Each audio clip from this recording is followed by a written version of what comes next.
2018 can be considered the best year for Sri Lanka in terms of tourist arrivals. During the year 2018, 2.3 million tourists arrived in Sri Lanka. The number, however, reduced by 400,000 to 1.9 million tourists in 2019 due to the Easter Sunday attacks. 2020, 2021 and 2022 can be considered some of the darkest years for Sri Lanka tourism due to the economic crisis and the COVID-19 pandemic. In 2023, the numbers started to pick up, and during the first 11 months of 2023, over 1.2 million tourists arrived in Sri Lanka. Now, better plans are set for the year 2024. But what's important is attracting high-end tourists with a better purchasing power. After the 3 tough years of heavy blows to the industry in 2020, 2021 and 2022, Sri Lanka tourism began to pick up, showcasing with minimal efforts. Despite the ongoing hardships, the arrivals target set for this year is 1.55 million tourists. According to Sri Lanka Tourism Development Authority statistics, over 100,000 tourist arrivals have been reported every month during the past 11 months this year, except in May. Until November this year, $1.8 billion of foreign exchange has been earned. This is an $800 million increase compared to the corresponding period of 2022. The operation of more charter flights and cruise ships to Sri Lanka fueled the number of arrivals. Travel magazines and websites such as Condé Nast, Big 7 Travel and Forbes too promoted Sri Lanka as one of the finest travel destinations in the world. November recorded the best month this year with 151,496 arrivals. 143,039 were recorded in July, while 136,405 tourists arrived in Sri Lanka during the month of August. During December this year, Sri Lanka has so far welcomed over 200,000 tourists, which stands as the highest number of monthly tourist arrivals recorded during the past 4 years. Overall, we might end the year with about 1,495,000 tourists, about 5,000 short of the target that we had set. Country-wise, India continues to be Sri Lanka's largest market, while Russia is the second largest.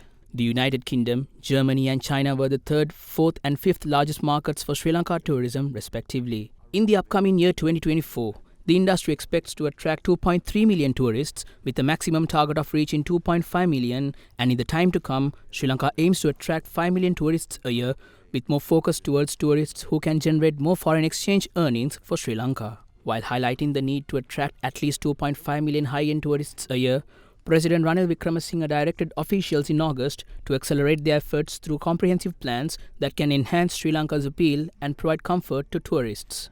The air seat capacity into Sri Lanka is of concern, on which we are working, and also we are working on charter operations to come into Sri Lanka from China. Markets such as Australia, Japan, South Korea and even the European markets has greater potential for Sri Lanka. Germany is a market that could easily generate 190 to 200,000 tourists for a year to Sri Lanka. So we are working hard on these markets. Jaffna or Palale has been another gateway to Sri Lanka for the Indian traffic.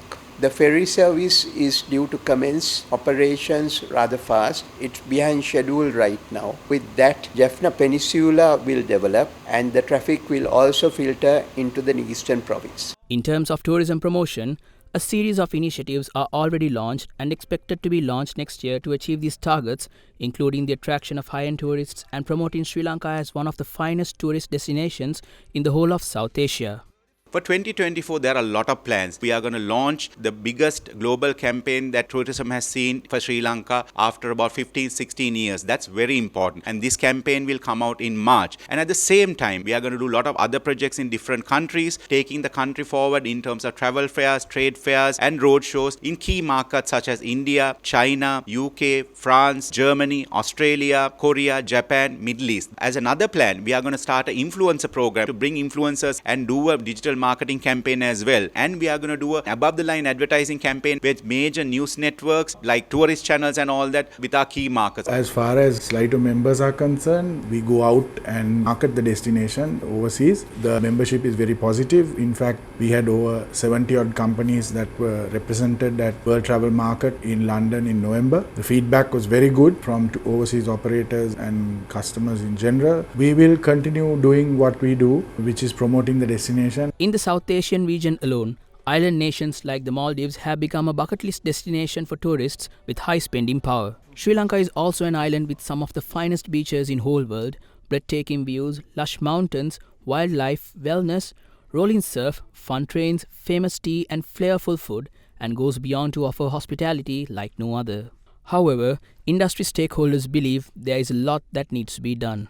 4 years of no tourists have put the hotels into very bad shape. They require capital infusion. So we will require some kind of low interest rate loans or some kind of assistance to sustain this industry, which can help the economic revival of this country. At the same time, we believe that government will give some kind of assistance by at least giving some concession on the electricity rates and also helping the hotels to reschedule their loans for a longer period. All hospital industry stakeholders are confident that if no bad thing happen in this country for the next 2 to 3 years, we will be able to get out of this economic crisis that we have faced totally. As a foreign income earner, we have made a contribution to the local economy. We are the second largest foreign exchange earner for the economy, and these numbers will only increase in time to come. Definitely, we are looking forward to better times, and as the SLTDA, we look forward to working with the stakeholders with greater collaboration, and we look forward to their support in positioning Sri Lanka as one of the key destinations in the minds of the traveller to the South Asian region.